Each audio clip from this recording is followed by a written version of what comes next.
முருகா, வெற்றிவேல் முருகா. வேலுண்டு வினையில்லை, மயிலுண்டு பயமில்லை. என் அன்பு தங்கமே, இது உனக்கே உனக்கான பதிவு. முழுமையாக கேள் தங்கமே. நீ கடுமையாகவும் எந்த ஆசாபாசங்களுக்கும் இடம் கொடுக்காமல் என் நேரமும் என் குடும்பத்தினரின் சுகத்திற்காகவே உழைக்கும் நான் ஏன் இவ்வளவு கஷ்டத்தை மட்டும் அடைகிறேன் என்று சலித்து கொள்கின்றாயா? என் தங்கமே, விதி விலக்க முடியாது. லாபத்தையும் நஷ்டத்தையும் மாறி மாறி கொடுக்கும். கர்ம வினைகளுக்கேற்றவாறு இன்னல்கள் விளைவிக்கும். உனக்கு வரக்கூடாத வியாதிகளும் வந்து உன்னை துன்புறுத்தும். கர்மவினை அழிவதற்கு முன்பு நீ முடிந்தவரை பிறருக்கு எந்த பிரதிபலனும் இன்றி நன்மைகள் செய்தால் விரைவில் உன் கர்ம பந்தத்திலிருந்து விடுபட்டு சந்தோஷமான வாழ்க்கை பெறுவதற்கு நான் உதவ முடியும். அப்படி செய்யவில்லை என்றால் எந்த உபாயமும் எடுபடாது. தர்மமே தலை காக்கும். மனதில் உள்ள விரோதங்களையும் வீண் வாதங்களையும் அழித்துவிடு. தீங்குக்கு தீங்கு என்பதை தவிர தீங்குக்கு பதிலாக நன்மையை செய். பிறருடைய சொற்கள் உனக்கு தீங்கிழைக்காது. அதே சமயம் உனக்கு தீங்கிழைத்தவர்களுக்கு உதவி தேவைப்படும் பொழுது நீ அவர்களுக்கு உதவி செய். அதனால் நீ மகுடமாய் உயர்வாயை தவிர ஒரு நாளும் தாழ்ந்து போக மாட்டாய். பிறர் துன்பப்படுவதை கண்டு தான் இன்புறும் பகை போன்ற பாவம் வேறு எதுவுமே இல்லை. அதுபோல ஒரு நாளும் நீ நடந்து கொள்ளாதே. நீ இதை மட்டும் செய்தால் போதும். உன்னுடைய அத்தனை பாவங்களில் இருந்தும் நீ நிச்சயமாக விடுபடுவாய்.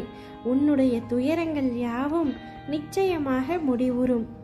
அதே சமயம் பக்தி செய்த உடனேயே வேண்டியது கிடைக்க வேண்டும் என்று எண்ணாதே. பக்தி என்பது இறையருளையும் புண்ணியத்தையும் பெறுவதற்கான ஒரு நுழைவு சீட்டும். இறைவனின் அன்பை பெற இது ஒரு அங்கீகாரம். இதை செய்துவிட்டு சற்று நாள் காத்திருக்க வேண்டும். எல்லோர் வாழ்விலும் சோதனைகள் வரத்தான் செய்யும். அதன் பிறகு நீ செய்யும் ஒவ்வொரு காரியத்தையும் பொறுத்து அவரவர் தேவைகள் பூர்த்தி செய்யப்படும். விதைகள் என்றுமே தன்னுடைய வளர்ச்சிக்கு காரணங்கள் தேடுவதில்லை. நாம் விதைக்கப்பட்டோம். எல்லா தடைகளையும் கடந்து ஒரு நாள் மரமாக உருவெடுப்போம் என்று நினைப்பதுதான் அது வளர்ந்து நிற்க காரணம். அதுபோல தன்னை போன்று இன்னொரு மரம் வளரவும் வழி செய்யும். அதுபோலத்தான் நீயும். உனக்கு சோதனைகள் பல தரப்பட்டன. அவை யாவையுமே தாண்டி நிச்சயம் நீ மரமாக வளரப் போகின்றாய். உன்னை நான் வளர்த்து காட்டுவேன். கவலை கொள்ளாமல் நிம்மதியாக இரு. மனிதர்களை எப்பொழுதும் நம்பாதே. வாழ்க்கையில் உன்னை நீயே ஏமாற்றிக் கொள்கின்ற முதல் விஷயம், நீ பாசம் வைத்த அனைவரும் உன் மீது பாசம் வைத்திருக்கிறார்கள் என்று கற்பனை செய்வதுதான். ஏனென்றால் அது எனக்கே நடக்காத ஒன்று. தாராளமாக பிறர் மீது அன்பு வை. அதை திரும்ப ஒரு நாளும் எதிர்பார்க்காதே. வாழ்வில் உதவி என்று பெரிதாக எதுவுமே நீ செய்ய வேண்டியதில்லை. ஆறுதலாக பிறரிடம் பேசு. உன் பேச்சை கொண்டுதான் உன்னுடைய அன்பு மதிக்கப்படும். உன் மனத்தில் தோன்றுகின்ற அன்பை போலத்தான் நடத்தை இருக்கும். உன் நடத்தை தான் உன் வாழ்க்கையை தீர்மானிக்கும்.